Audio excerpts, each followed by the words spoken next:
Hello student, आज हम लोग इलेक्ट्रोस्टैट का लेक्चर नंबर 3 देख रहे हैं। देखिए, पिछले क्लास में हम लोग चार्ज का प्रॉपर्टीज पढ़ रहे हैं। कुछ प्रॉपर्टीज पढ़े थे, कुछ और बचा हुआ था। आइए उस प्रॉपर्टीज को हम लोग देखते हैं। तो देखिए, इसमें नेक्स्ट प्रॉपर्टीज में ऐसे पॉइंट वाइज आप लिखते जाइएगा। नेक्स्ट प्रॉपर्टीज में हम लोग पढ़ने जा रहे हैं कि चार्ज जो है वो क्या है, स्केलर फिशर क्वांटिटी। कैसा फिशर क्वांटिटी है? स्केलर फिशर क्वांटिटी है। इसलिए उसका एडिशन सब्ट्रैक्शन सिंपल अलजेब्रिक की तरह हम लोग क्या करते हैं। इसलिए नेक्स्ट पॉइंट में आप लिख लीजिएगा, charge is a scalar quantity.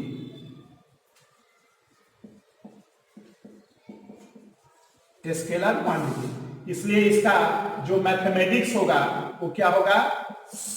Simple algebraic होगा। सिंपल अलजेब्रिक से हम लोग इसको क्या करते हैं, charge is a scalar quantity, और सिंपल अलजेब्रिक से इसका हम एडिशन सब्ट्रैक्शन करते हैं। मतलब साइन को हम लोग क्या करेंगे, साथ साथ टेक कर लेंगे। तो इसलिए नेक्स्ट प्रॉपर्टीज में आपका होगा। फिर नेक्स्ट में आइए कि चार्ज क्या होता है, कंजर्व होता है। न इसको हम क्रिएट करते हैं और न क्या करते हैं, डिस्ट्रॉय करते हैं। टोटल चार्ज हमारा क्या रहता है, कांस्टेंट रहता है। तो इसलिए ये सब चार्ज का क्या है, प्रॉपर्टीज है। तो इसलिए नेक्स्ट पॉइंट में लिखिएगा, charge is conserve. Next point में charge is conserve. Next point में लिखेंगे चार्ज इज कंजर्व। इसके बाद फिर हम लोग और आगे का अगर प्रॉपर्टीज देखें तो नेक्स्ट प्रॉपर्टीज में हम लोग फिर आ रहे हैं। तो देखिए, नेक्स्ट प्रॉपर्टीज में है कि चार्ज जो है बिना मास के एग्जिस्ट नहीं करेगा। चार्ज बिना मास का एग्जिस्ट नहीं करेगा, लेकिन मास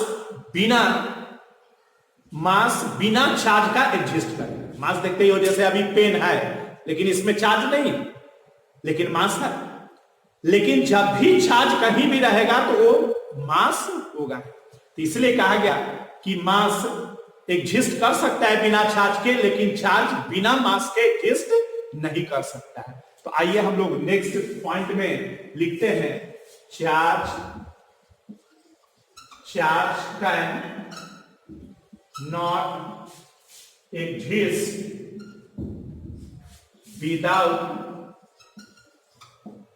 without mass, but mass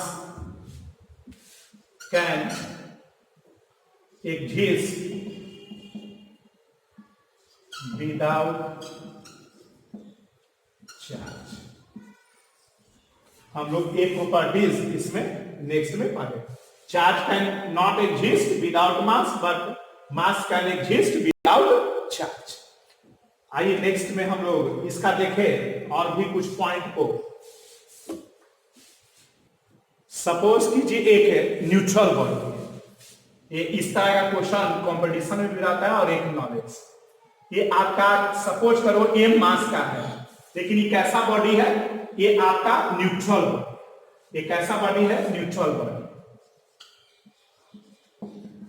neutral body suppose कीजिए एक आपका न्यूट्रल बॉडी है। मान लो कि इस पर हम निगेटिव चार्ज कर दिए, इस बॉडी को कैसा चार्ज बॉडी कर दिए, निगेटिवली चार्ज बॉडी का। तब मेरे पास क्वेश्चन आता है कि इसका मास बढ़ जाएगा, घट जाएगा, या वही। अगर सपोज करो कि एक बॉडी हम इस बॉडी को पॉजिटिवली चार्ज बॉडी, इस न्यूट्रल बॉडी को कर, अब इसका मास बढ़ जाएगा, घट जाएगा, या वही न्यूट्रल बॉडी के मास के बराबर होगा। तो देखिए, ये निगेटिव हो गया, इसका मतलब है कि इसमें इलेक्ट्रॉन आ गया। हम लोग जानते हैं कि इलेक्ट्रॉन के पास भी मास होता है, 9.1 इंटू 10 का पावर -31 kg मास होता है। तो कुछ तो मास है ही, तो इसलिए इसका मास क्या हो जाएगा, न्यूट्रल बॉडी के मास से ज्यादा हो जाएगा। और इसका मास क्या हो जाएगा, न्यूट्रल बॉडी के मास से कम होगा, क्योंकि यहां से जो इलेक्ट्रॉन है वो बाहर चले गए हैं, तब वो क्या हुआ है, पॉजिटिव चार्ज बॉडी हुआ है। तो इसलिए इसका आप मास को लिख सकते हैं m प्लस एक तरह से स्मॉल m ऐड कर दे रहे हैं, मतलब ये आपका ग्रेटर हो जाएगा, ग्रेटर हो जाएगा ए कैपिटल एम से, और इसका कम जाएगा तो कुछ घटा दीजिए उसमें, ये लेस हो जाएगा कैपिटल एम से, न्यूट्रल बॉडी के मास से। तो हम लोग इस तरह से क्या करते हैं, एक एग्जांपल देखते हैं कि इस तरह से ऐसे हम लोग क्वेश्चन को बना सकते हैं।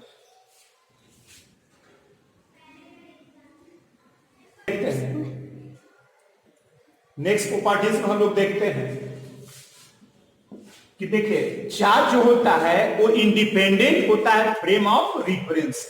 फ्रेम ऑफ रिफरेंस का मतलब क्या हो गया कि हम लोग जानते हैं कि दो टाइप का फ्रेम ऑफ रिफरेंस होता है, एक इनर्शियल और एक नॉन इनर्शियल। जैसे मान लो कि एक चार्ज बॉडी है, 3 कूलम्ब का चार्ज हम टेक किए उस बॉडी में, उस बॉडी को रेस्ट फ्रेम पर रख दिए इनर्शियल पर, और फिर हम लोग एक्सेलरेटेड फ्रेम पर उसको ले जाकर के रख दिए। एक्सेलरेटेड फ्रेम का मतलब क्या हुआ, मान लो कि कोई व्हीकल वगैरह से तुम जा रहे हो और वो एक्सेलरेट हो रहा है, उस पर उस चार्ज बॉडी को ले गए, तो उसका चार्ज का वैल्यू कमेगा या ज्यादा, ऐसा कुछ नहीं होगा। जो चार्ज पहले से था वही चार्ज एक्सेलरेटेड फ्रेम पर भी रहेगा और अनएक्सेलरेटेड फ्रेम पर भी रहेगा। इसलिए कहा गया है कि चार्ज जो होता है वो इंडिपेंडेंट होता है फ्रेम ऑफ रिफरेंस। तो इसलिए हम लोग नेक्स्ट पॉइंट में लिखेंगे charge is independent of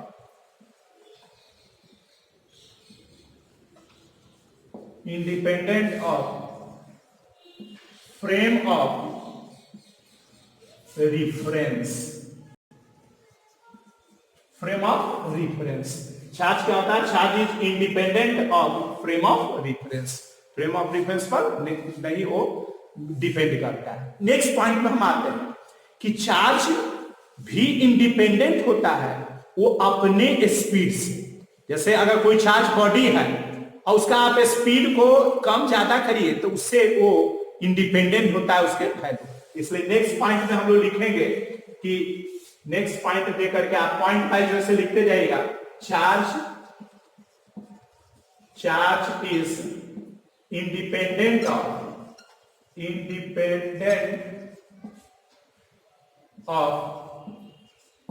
its speed. Next point में आइए, देखिए चार्ज जैसे रहेगा तो उससे अलग अलग कैरेक्टर शो करता है। क्या, अगर इसी में फर्स्ट पॉइंट देकर कैसे लिख लीजिएगा, अगर सपोज करो कि चार्ज अगर रेस्ट में है तो इसमें इलेक्ट्रिक फील्ड ओनली क्रिएट होगा। इलेक्ट्रिक फील्ड, इसमें इलेक्ट्रिक फील्ड जिसको हम ई फील्ड भी बोलते हैं, इलेक्ट्रिक फील्ड क्रिएट होगा। सेकेंड में चार्ज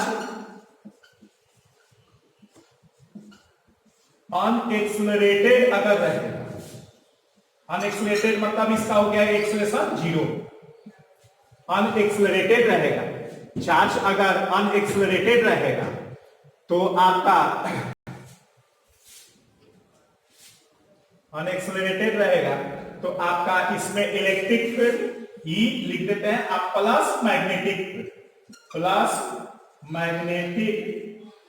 फील्ड ये आपका क्रिएट होगा। बी फील्ड इसको हम लोग क्या बोलते हैं, बी फील्ड बोलते हैं, ये आपका रहेगा। और तीसरा में है, थर्ड में, अगर चार्ज सपोज कीजिए चार्ज रेस्ट, चार्ज अनएक्सेलरेटेड और फिर चार्ज आपका एक्सेलरेटेड अगर रहेगा तो आपके पास तीन रहेगा, electric field plus magnetic field और प्लस एनर्जी। ये आपके पास रहेगा। तो ये सब आप इस कैरेक्टर को क्या करना है, ये सब रखना है। ये सब आगे भी आपको मिलेगा इसके बारे में कि कैसे क्यों होता है। हम नेक्स्ट प्रॉपर्टीज में और भी देखते हैं चार्ज का। देखिए लाइट चार्ज जो रहेगा वो रिपेल करेगा और अनलाइट चार्ज क्या करेगा, अट्रैक्ट करेगा। तो उसमें फिर नेक्स्ट पॉइंट में लिख लेंगे, light charges repel each other और unlit charges unlike charges attract each other, unlike charges attract each other। फिर अगर आए नेक्स्ट पॉइंट में, तो हम लोग देखते हैं एक और इंपॉर्टेंट है सब प्रॉब्लम बनाने में और ये सोचने का भी बात है कि अगर कोई पार्टिकल को रब कर रहे हैं, दो पार्टिकल जैसे टेक किए और रब किए, रब करने का मतलब क्या है, फ्रिक्शन उसमें प्रोड्यूस करना। रब किए तो जानते हो एक चार्ज जो हो जाएगा वो एक बॉडी जो हो जाएगा वो क्या होगा, पॉजिटिवली चार्ज बॉडी हो जाएगा, और एक बॉडी क्या हो जाएगा, निगेटिवली चार्ज बॉडी। नेचुरल बात है कि रगड़ेंगे तो एक जगह से हटेगा तो एक जगह क्या होगा, सटेगा। तो एक जगह से जहां हटेगा वो पॉजिटिव हो जाएगा और जो जिस पर सटेगा वो क्या हो गया, निगेटिव हो गया। सट गया मतलब इलेक्ट्रॉन वहां से ट्रांसफर हो गया। तो इसलिए जब भी आपका रबिंग का बात करें दो बॉडीज में, आप समझ जाइए कि एक बॉडी पॉजिटिवली चार्ज हो गया और दूसरा बॉडी क्या हो गया, निगेटिवली चार्ज बॉडी हो गया। तो इसलिए लिखते हैं after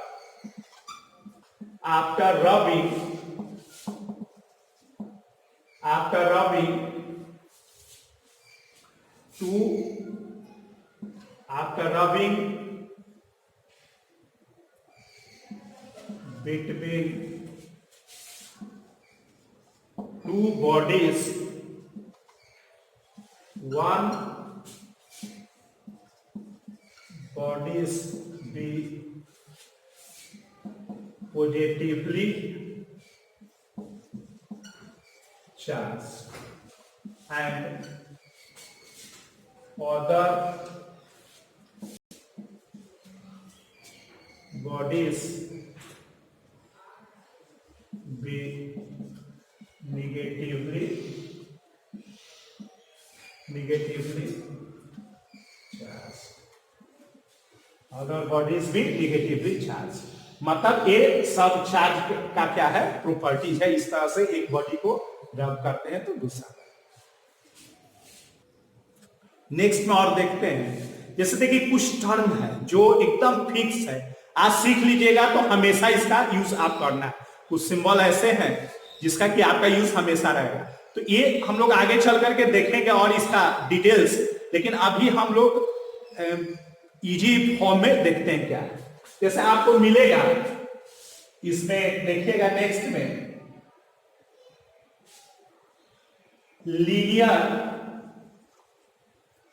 linear density of charge, linear density of charge. इसको आपको लिखा रहेगा लेमडा से, ऐसे लेमडा से लिखा हुआ रहता है। तो देखिए लीनियर चार्ज डेंसिटी, देखो आज के बाद कभी भी डेंसिटी का बात हो, तुम इसको चाहे केमिस्ट्री में हो चाहे कहीं भी हो, तुम ये सोच सकते हो जहां भी डेंसिटी का है तो जिसका डेंसिटी का है ऊपर में लिख देना, और नीचे में जब भी वो डिवाइड होगा तो या तो लेंथ से या तो एरिया से या तो वॉल्यूम से, ये गारंटी है। इसलिए ये तीन ही पॉइंट होता है। तो लीनियर है, इसका मतलब है, लीनियर का मतलब क्या हो गया, वन डायमेंशन। इसका मतलब है कि ये लेंथ से डिवाइड होगा। और किसका है, चार्ज का, तो ऊपर में क्या रहेगा, चार्ज, और नीचे में क्या हो जाएगा, लेंथ। तो इसलिए लेमडा डिफाइंड किया हुआ है, लेमडा इज इक्वल टू, हम लोग लिखेंगे total charge on body divided by its length.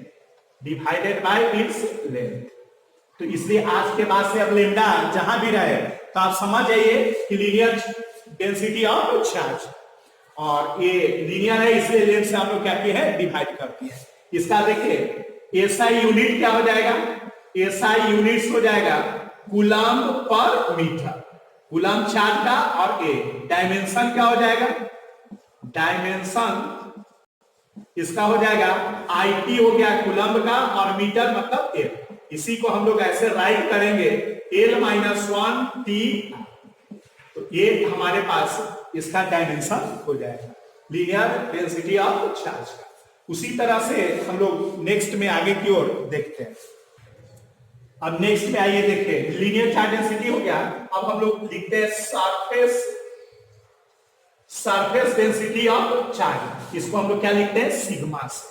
तो इसलिए इसको हम लोग क्या लिखेंगे, सिग्मा से। तो देखिए सिग्मा कैसे डिफाइंड है, तो total charge on body divided by length के जगह पर अब क्या हो जाएगा, चूंकि सरफेस है मतलब 2 डायमेंशन है, इसका मतलब है कि ये क्या हो गया, एरिया। तो इसलिए हम लोग किससे डिवाइड कर देंगे, एरिया से। तो ये उसका क्या हो जाएगा, एरिया हो जाएगा। जिस बॉडी का आप चार्ज लेकर रहे हैं उसका एरिया से हम लोग डिवाइड कर देंगे, तो सिग्मा का वैल्यू हो जाएगा। इसका एसआई यूनिट क्या हो जाएगा, कूलम। एरिया का क्या होता है, मीटर्स का। डायमेंशन क्या हो जाएगा, नीचे में हो जाएगा एल स्क्वायर, ऊपर चला जाएगा तो एल -2। यही इसका क्या हो जाएगा, डायमेंशन हो जाएगा। तो ये आपका सरफेस डेंसिटी ऑफ चार्ज हो गया। नेक्स्ट में हम लोग ये देखें तो इसमें है वॉल्यूम डेंसिटी ऑफ चार्ज। अब आपका नेक्स्ट 3 में वॉल्यूम डेंसिटी ऑफ चार्ज, तो इसको हम लोग सिग्मा की जगह पर अब क्या लिखते हैं, इसमें रो से हम लोग इसको क्या करते हैं, डिनोट करते हैं, रो से डिनोट करते हैं। और ये रो अब आपको हम बता ही दिए एक ही मंत्र कि जब भी डेंसिटी निकालना हो तो नीचे में लेंथ, एरिया और वॉल्यूम से ही डिवाइड करें। तो चार्ज का है तो ऊपर में चार्ज लिखते हैं, नीचे में क्या हो जाएगा, वॉल्यूम हो जाएगा। तो इसलिए वॉल्यूम से डिवाइड कर देंगे, तो वॉल्यूम का क्या हो जाएगा, मीटर क्यूब। और एक हमारे पास एल क्यूब हो गया, एल क्यूब, और ये आपका L -3 हो जाएगा। तो ये सब हम लोग टर्म यूज करते हैं। अब आगे हम लोग देखते हैं इस पे प्रॉब्लम कैसे बने। आइए अब हम लोग इस पर देखते हैं क्वेश्चन कैसे सब बोर्ड से लेकर के कंपटीशन तक का जितना पढ़े उसमें, फिर आगे पढ़ेंगे हम लोग। देखिए क्या question, estimate the number of electrons in 100 gram of water, how much is the total negative charge on these electrons। तो हमें पहले क्या निकालना है, कितना ग्राम है आपका, तो 100 ग्राम आपका H2 वाटर है, H2, इस पर कितना इलेक्ट्रॉन होगा ये भी हम लोग को निकालना है। तो देखो आज मास से इलेक्ट्रॉन निकालना है, तो सबसे पहले हम लोग क्या निकालेंगे, मोल। क्या निकालेंगे, मोल। इसलिए number of moles is equal to, formula होता है mass in gram by molecular weight. Molecular weight, number of moles बराबर mass in gram by molecular weight. तो देखिए कितना हो जाएगा, ये आपका मास इन ग्राम, तो कितना ग्राम दिए हुए हैं 100, और ये आपका मोलिकुलर वेट कितना हो जाएगा H2O, तो ये H2O का 16 और 2 18, तो ये आपका 18 से डिवाइड कर दिया। इतना 100 ग्राम में कितना मोल है वो हमारे पास पता चल गया, 100 डिवाइडेड बाय 80। अब देखिए अब हम लोग पढ़े हैं कि एक मोल में 1 mole is equal to Avogadro's number 6.023 into 10 का पावर 23 इतना एटम या मोलकुल्स होता है। तो चूंकि यहाँ H2O है इसलिए हम लोग क्या लिखेंगे, इतना मोलकुल्स, इतना मोलकुल्स हम लोग क्या करेंगे, लिखेंगे। तो 6 पॉइंट, आप बताइए इतना मोल में कितना हो जाएगा, 100 by 80 mole is equal to कितना हो जाएगा, 6.023 इंटू 10 का पावर 23 इंटू 100 बाई 18, इतना मॉलिक्यूल्स हो जाएगा। अब इस मॉलिक्यूल से हम लोग क्या निकालेंगे, इतना मॉलिक्यूल्स हो गया। अब इस मॉलिक्यूल से अब हम लोग को क्या निकालना है, इलेक्ट्रॉन का संख्या। तो देखो इस मॉलिक्यूल्स को आप एटॉमिक नंबर से गुना कर देंगे तो नंबर ऑफ क्या हो जाएगा, इलेक्ट्रॉन आपका फाइंड आउट हो जाएगा।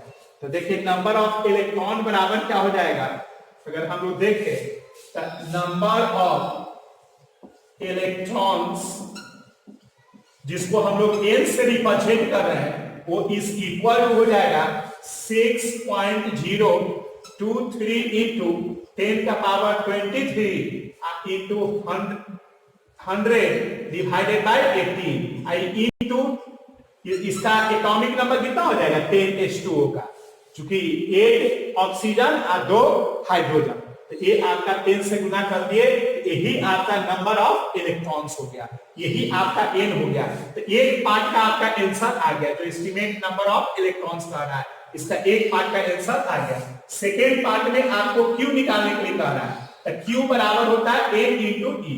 तो Q is equal to n का वैल्यू अब यहां से दे देंगे 0 to 3 into 10 power 23 into 100 by 18 into 10 और e से मल्टीप्लाई कर देंगे 1.6 into 10 power minus 19 जितना आएगा तुलंत यही इसका क्या हो जाएगा आंसर हो जाएगा। तो इस तरह से हम लोग इसका क्या किए इसका सॉल्यूशन देखें। कभी भी मास से निकालना हो तो मोल निकाल लीजिए और मोल निकालने के बाद उसके एटॉमिक नंबर से गुना कर दीजिएगा तो इलेक्ट्रॉन आ जाएगा। फिर इलेक्ट्रॉन आ गया था इस फॉर्मूला का अमाउंट का लगाइए और उससे आप निकाल दीजिए इसका अमाउंट ऑफ चार्ज का वैल्यू, यही आपका आंसर। चलिए नेक्स्ट क्वेश्चन फिर देखते हैं। हम लोग क्वेश्चन करेंगे तो और कॉन्फिडेंस बढ़ेगा। देखिए क्या लिखा हुआ है, calculate the charge of an iron particle of mass इतना milligram 224 milligram if 0.01% of the electrons are removed from it। तो देखिए इसमें पहले अब हमारा टारगेट क्या होगा, पहला टारगेट होगा नंबर ऑफ इलेक्ट्रॉन्स निकाल। नंबर ऑफ इलेक्ट्रॉन्स निकालते हैं उसके बाद आगे का बात करेंगे। तो भाई नंबर ऑफ इलेक्ट्रॉन्स कैसे निकाला जाए मास से, तो मोल के द्वारा अभी बताया है कि मोल के द्वारा आप नंबर ऑफ इलेक्ट्रॉन्स निकालिए।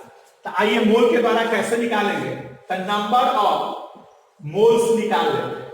Number of moles is equal to अभी आपको बताया है mass in gram divided by molecular weight. तो देखिए मास इन ग्राम तो कितना ग्राम है 224 मिली है। तो मिली मतलब आप जानते हैं -3 इतना ग्राम हो गया और डिवाइडेड बाय आपका मॉलिक्यूलर वेट तो क्या है आयरन है तो इसका मॉलिक्यूलर वेट आप जानते हैं 56 है। तो इसलिए आपका ये इतना मोल्स हो गया। तो ये इतना मोल्स हो गया। अब हम मोल से कैसे निकालेंगे इलेक्ट्रॉन का संख्या, तो एवोगाड्रोस नंबर से। तो एवोगाड्रोस नंबर से आइए देखते हैं हम लोग पढ़े 1 mole is equal to 6.023 into 10 का पावर 23 इतना मॉलिक्यूल या एटम। तो इतना मॉलिक्यूल या एटम, तो यहां चूंकि एटम है एक है आयरन है तो इसलिए यहां पर एटम लिखेंगे। कितना एटम्स ये आपके पास एक मोल में है तो कितना आपका मोल है 224 इंटू 10 का पावर -3 डिवाइडेड बाय 56 में कितना हो जाएगा 6.023 इंटू 10 का पावर 23 इंटू 224 इंटू 10 का पावर -3 डिवाइडेड बाय 56 इतना आपका एटम्स हो गया। इतना आपका एटम्स हो गया आपके मोल में। आपका जो मोल है जो कितना से बना हुआ है 224 मिलीग्राम से बना हुआ, उसमें आपका कितना एटम्स हो गया इतना एटम हो गया। अब नंबर ऑफ इलेक्ट्रॉन्स कितना हो जाएगा इसमें, तो आइए देखते हैं नंबर ऑफ इलेक्ट्रॉन्स का। तो number of electrons is equal to, हम इसको क्या करेंगे एटॉमिक नंबर से इसको मल्टीप्लाई करेंगे। तो ये 6023 इंटू 10 का पावर 23 इंटू 224 इंटू 10 का पावर -3 डिवाइडेड बाय 56 और 26 से मल्टीप्लाई कर देंगे क्योंकि एटॉमिक नंबर इसका 26 हो गया। यही नंबर ऑफ इलेक्ट्रॉन्स होगा। एकदम आपका ये जो मेथड एक तरह से क्या है फिक्स है। जब भी मास से इस तरह का अमाउंट ऑफ चार्ज निकालना हो इलेक्ट्रॉन निकालना हो तो इसी बेस से हम लोग क्या करेंगे फाइंड आउट करेंगे। तो यही हमारा इलेक्ट्रॉन का संख्या हो गया। तो क्या यही मेरा Q is equal to Ne में n है? नहीं, ये n नहीं है। देखो किसी भी बॉडी पर टोटल इलेक्ट्रॉन से वो चार्ज नहीं होता है। उस बॉडी में एक्सेस इलेक्ट्रॉन या डिफिशियंसी ऑफ इलेक्ट्रॉन से हम उस बॉडी को चार्ज बोलते हैं और वो इलेक्ट्रॉन उसका चार्ज के लिए रिस्पॉन्सिबल होता है। तो इसलिए अब आपको कितना परसेंट इसमें इलेक्ट्रॉन को रिमूव किया है इसका मतलब है कि नेगेटिव चार्ज हो गया होगा क्योंकि इलेक्ट्रॉन यहां से हटा दिया गया है। तो ये इतना परसेंट ही इलेक्ट्रॉन ट्रांसफरेबल, इसलिए यही इतने ही परसेंट जो है वो चार्ज के लिए इलेक्ट्रॉन रिस्पॉन्सिबल है। तो मेरा जो नंबर ऑफ इलेक्ट्रॉन्स है जो चार्ज के लिए रिस्पॉन्सिबल है वो n इज इक्वल टू हम क्या करेंगे 0.01%, मतलब 100 इंटू इतना का 0.01% ही n कहलाएगा। तो हम लोग कितना का 0.01%, तो ये 0.01 बाई 100 इंटू 6.023 इंटू 10 का पावर 23 इंटू 2 to 4 इंटू 10 का पावर -3 इंटू 26 और a डिवाइडेड बाई 5 6। ए मेरा हमारे पास क्या हो गया, n हो गया। अगर आपसे n का वैल्यू पूछे तो a n होगा, लेकिन हमारे पास अमाउंट ऑफ चार्ज पूछ रहा है, तो इसलिए q is equal to n into e. तो हमारे पास q is equal to n मेरा a हो गया 0.01 और 100 into 6.023 into 10 power 23 into 2 to 4 into 10 का पावर -3 इंटू 26 और डिवाइडेड बाई 56। ये मेरा n हो गया, और फिर इंटू e, तो 1.6 इंटू 10 पावर -19। ये टोटल कैलकुलेट कर लेना है, कैलकुलेट करने के बाद जो आए वही इसका क्या हो गया, आंसर हो गया। अभी आप रेस्ट में होंगे ही, बना बनाया खाना मिल रहा होगा घर का, कितना अच्छा बात है। तो उसी से तो आप आराम से इसको रेस्ट में बिना मोबाइल के अपने दिमाग से इसको क्या कर लेना है, कैलकुलेट करना है, ताकि कैलकुलेशन पावर स्ट्रॉन्ग और करेक्ट। तो इससे यही इसका क्या हो जाएगा, आंसर हो जाएगा इस क्वेश्चन। आइए नेक्स्ट क्वेश्चन फिर हम लोग देखते हैं।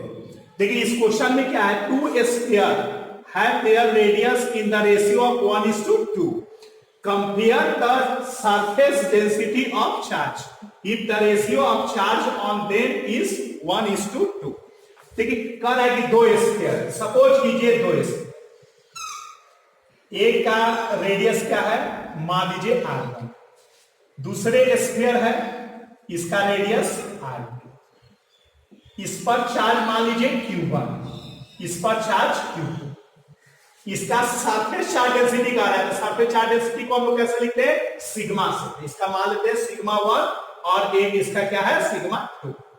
तो देखिए आपको निकालने के लिए क्या कह रहा है, सो आप देखिए निकालने के लिए कह रहा है, आपका कंपेयर करने के लिए कह रहा है सरफेस चार्ज डेंसिटी, मतलब सिग्मा 1 बाई सिग्मा 2 का वैल्यू आपको फाइंड आउट करने के लिए। देखिए हम लोग क्या पढ़े थे अभी हम लोग, और क्या क्या गिवन है सो देखिए। गिवन है आपका रेशियो दे दिया है, रेशियो ऑफ चार्ज दिए हुए Q1 बाई Q2 आपका दे दिया है 1:2, और क्या दिया हुआ है R1 by R2 is equal to भी दिया हुआ है 1/2। ये आपका गिवन है, देखिए ये आपका गिवन है, रेडियस का रेशियो 1:2 है और चार्ज का रेशियो 1:2 है। तो आपका सरफेस चार्ज डेंसिटी का रेशियो निकालने के लिए कर रहा है, तो कुछ नहीं, देखिए सरफेस चार्ज डेंसिटी बराबर क्या हो, अभी हम लोग पढ़े चार्ज अपॉन एरिया। तो चार्ज अपॉन एरिया, चूंकि स्फीयर है तो हम लोग जानते हैं कि स्फीयर का एरिया 4πr², तो उसका रेडियस कितना है r1, r1 का स्क्वायर हो जाएगा, डिवाइडेड बाय दूसरे स्फीयर का चार्ज कितना है q2, अब बाई उसका एरिया, तो 4πr2 का स्क्वायर।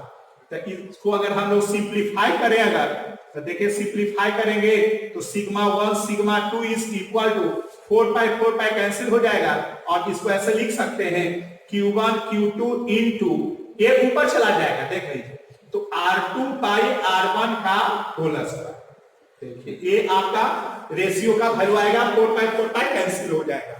अब और भी हम लोग आगे अगर सिंप्लीफाई करें, देखते जाएं, इंटेस्ट टेक करके देखते जाएं, टेंशन नहीं ले। आइए देखते हैं हम लोग, आप बताइए Q1 Q2, तो Q1 Q2 का वैल्यू दीजिए 1/2 इंटू R2 बाई R1। देखिए हमारे पास R1 बाई R2, तो इसको आप लिख सकते हैं R2 by R1 is equal to क्या हो जाएगा 2, तो R2 by R1 is equal to यहां पर क्या लिख देंगे 2 का होल स्क्वायर। तो ये आपका हो जाएगा sigma 1 sigma 2 is equal to sigma 1 sigma 2 is equal to 2। यही आपका क्या हो गया, आंसर हो गया। इसी को आप ऐसे लिख सकते हैं sigma 1 is to sigma 2 is equal to 2:1, यही आपका आंसर हो जाएगा। तो इस तरह से हम लोग जितना सिलेबस अभी तक पढ़े चार्ज के बारे में, वो सब हम लोग इसमें क्या किए, देखे, उस पर प्रॉब्लम भी देखे, ताकि हमारे पास ये सब क्वेश्चन का सॉल्यूशन से कॉन्फिडेंस बढ़ते हैं। अब हम लोग अगली क्लास में क्या करेंगे कि इसमें बताएंगे कंडक्शन इंडक्शन क्या है, ऐसे वो हम लोग को डिटेल्स और आगे मिलेगा, लेकिन उसके बारे में बताएंगे, एक आध क्वेश्चन इस पर और अब बताएंगे, और उसके बाद अब हम लोग इलेक्ट्रोस्टैटिक फोर्स पढ़ेंगे। क्योंकि हम लोग जो बायोडाटा लिखे थे, मतलब सिलेबस लिखे थे, उसमें चार्ज और चार्ज के बाद क्या था, फोर्स। तो अगले क्लास में हम लोग फोर्स भी देखेंगे। Thank you.